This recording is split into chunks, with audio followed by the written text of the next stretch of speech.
नमस्कार दोस्तों, मैं संतोष सर यूट्यूब के अपने चैनल तथागत आईएएस एकेडमी में आपका स्वागत करता हूं। दोस्तों, आज का हमारा टॉपिक भारत छोड़ो आंदोलन से संबंधित है। इस आंदोलन को जन आंदोलन के रूप में देखा गया था। इस आंदोलन में लाल बहादुर शास्त्री की भूमिका पर भी हम प्रकाश डालेंगे। तो अपना वीडियो शुरू करते हैं।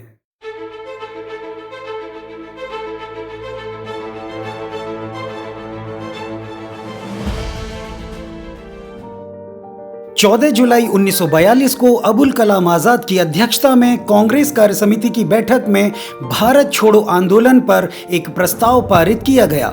8 अगस्त 1942 को बॉम्बे के ग्वालियर टैंक मैदान में अबुल कलाम आज़ाद की अध्यक्षता में कांग्रेस की वार्षिक बैठक हुई, जिसमें नेहरू द्वारा प्रस्तुत वर्धा प्रस्ताव की पुष्टि की गई। वर्धा प्रस्ताव का प्रारूप मौलाना अबुल कलाम आज़ाद ने बनाया था।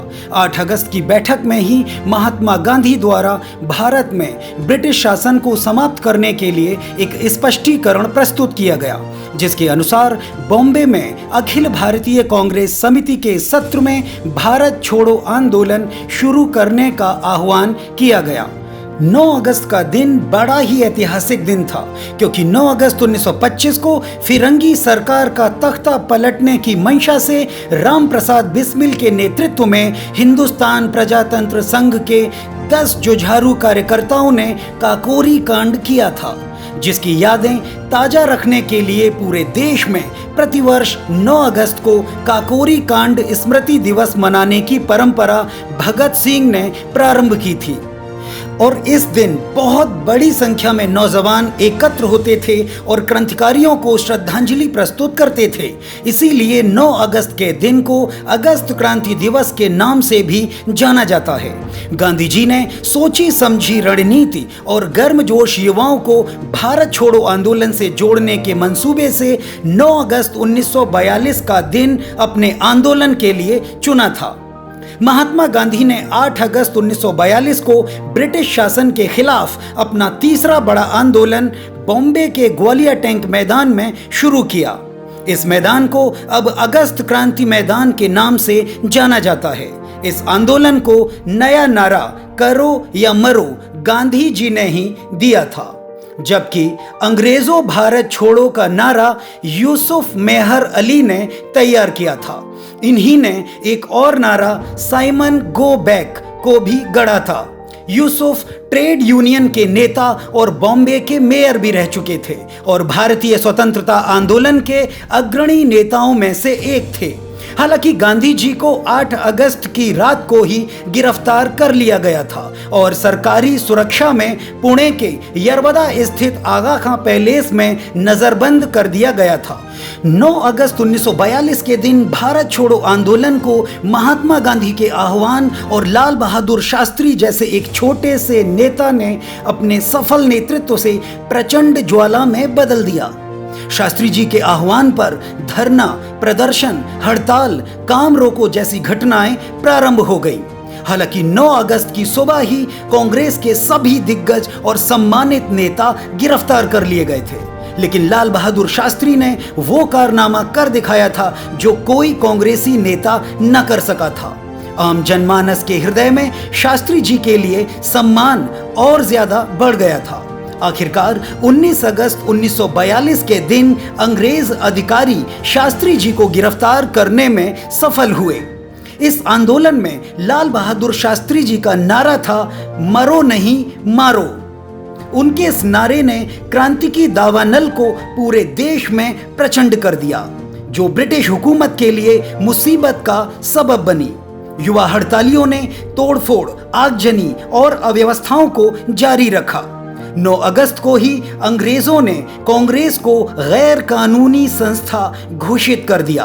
अंग्रेजों का आरोप था कि कांग्रेस जानबूझकर नीतिगत ढंग से तोड़फोड़ और अव्यवस्था फैलाने में संलिप्त है और ब्रिटिश सेना को सड़कों पर उतार दिया गया।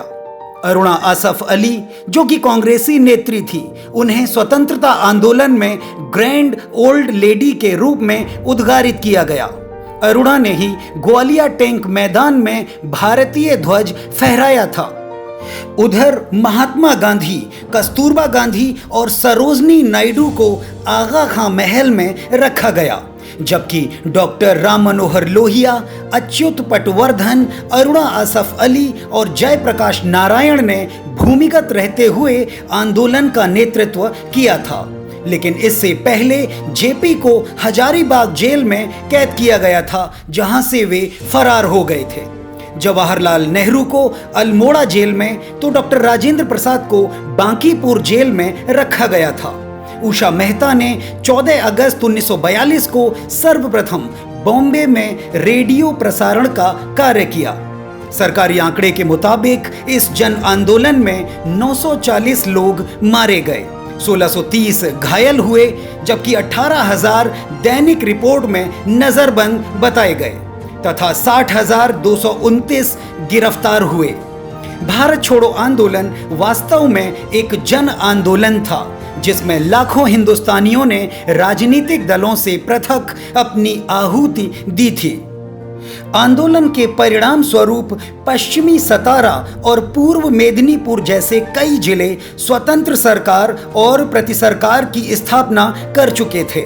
सख्ती और निरंकुशता के बावजूद अंग्रेजों को इस आंदोलन को दबाने में साल भर से ज्यादा का समय लगा।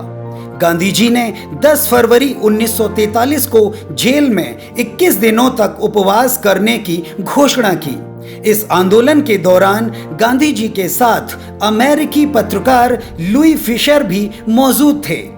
कांग्रेस नेताओं की गिरफ्तारी ने मुस्लिम लीग को भी संजीवनी देने का काम किया। सफलता से प्रसन्न लीग ने 23 मार्च 1943 को पाकिस्तान दिवस मनाया। हाल ही में इस आंदोलन से प्रेरणा लेकर प्रधानमंत्री श्री नरेंद्र मोदी ने महात्मा गांधी के करो या मरो नारे के स्थान पर एक नया नारा करेंगे और करके रहेंगे दिया। इस नारे का मुख्य उद्देश्य भारत को साल 2022 तक न्यू इंडिया बनाने के लक्ष्य को प्राप्त करना है।